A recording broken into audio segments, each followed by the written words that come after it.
राज्याचा अर्थसंकल्प आज विधान भवनामध्ये सादर केला जाणार आहे। दुपारी 2 वाजता विधिमंडळाच्या दोन्ही सभागृहात हा अर्थसंकल्प मांडला जाणार आहे। उपमुख्यमंत्री आणि अर्थमंत्री अजित पवार हे विधानसभेत अर्थसंकल्प मांडतील।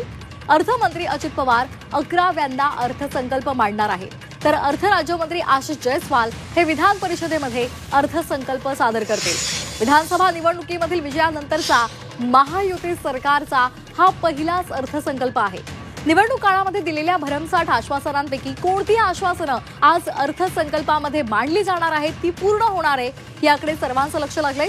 लाडक्या बहिणींना 2100 रुपये देण्याची घोषणा होणार का, याकडे सुद्धा सर्व लाडक्या बहिणींचं लक्ष लागलेलं आहे। त्याचबरोबर लाडकी बहीण योजनेवर सरकारचा मोठा खर्च होत असल्यामुळे विकास कामांसाठी लागणारा निधी हा कमी पडतोय। त्यामध्येच आर्थिक पाहणी अहवालामध्ये राज्य सरकारची आर्थिक स्थिती फारशी चांगली नाहीये हे सुद्धा पाहायला मिळाले। महसुली उत्पन्नापेक्षा महसुली खर्च जास्त आहे, कर्जफेड आणि व्याजावर मोठी रक्कम खर्च होत आहे। परिणामी अर्थसंकल्पातून मोठ्या घोषणा होण्याची शक्यता ही सध्या कमीच दिसते।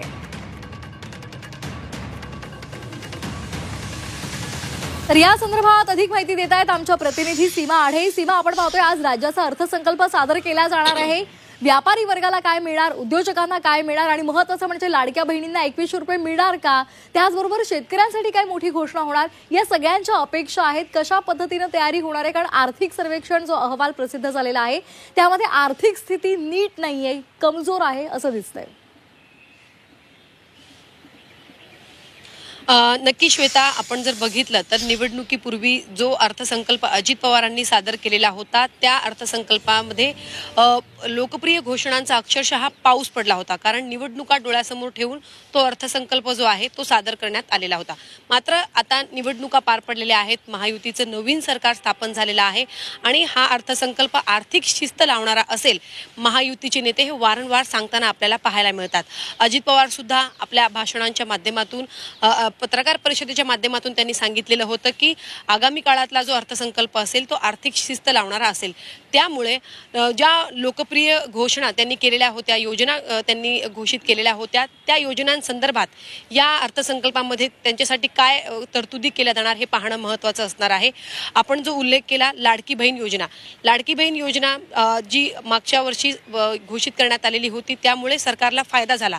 मात्र आता आजच्या अर्थसंकल्पामध्ये राज्याने जे आश्वासन लाडक्या बहिणींना दिलेलं होतं की तुमचं अनुदान 1500 वरून 2100 रुपये करण्यात येणार, त्यामुळे आज या संदर्भात काही निर्णय घेतला जातो का, अर्थसंकल्पामध्ये या संदर्भात काही तरतुदी करण्यात येणार का, की ज्या प्रकारे विरोधक टीका करत आहेत की ह्या सगळ्या खोट्या घोषणा होत्या, या संदर्भात आज काय नक्की अर्थसंकल्पामध्ये लाडक्या बहिणींना देण्यात येणार हे पाहणं महत्त्वाचं असणार आहे। सोबतच मुख्यमंत्री तीर्थ दर्शन योजना ही योजना सोबतच लाडकी बहीण योजना, त्याचसोबत शिवभोजन थाळी, या ज्या लोकप्रिय योजना होत्या त्यांना बंद ठेवायच्या आहेत की चालू ठेवायच्या आहेत, या संदर्भात अनेक कॅबिनेट बैठकांमध्ये चर्चा जी आहे ती झालेली आहे। त्यामुळे या योजनांसाठी किती निधीची तरतूद आज अर्थसंकल्पामध्ये केली गेली आहे हे बघणं महत्त्वाचं असणार आहे। या योजना ज्या आहेत त्या सर्वसामान्य लोकांशी जोडल्या गेलेल्या आहेत, त्यामुळे सर्वसामान्यांचं लक्ष या योजनांकडे असणारच आहे। सोबतच शेतकऱ्यांना या अर्थसंकल्पातून काय मिळणार, कारण सध्या शेतकरी हा अडचणीत सापडलेला आहे, त्यामुळे त्यांचं या अर्थसंकल्पाकडून मोठ्या अपेक्षा ज्या आहेत त्या वाढलेल्या आहेत। हमी भावासह इतर महत्त्वाच्या मागण्या आहेत ज्या शेतकऱ्यांच्या, त्या पूर्ण होणार का हे सुद्धा पाहणं महत्त्वाचं ठरणार आहे। धन्यवाद सीमा, तुर्तास दिलेल्या माहितीसाठी।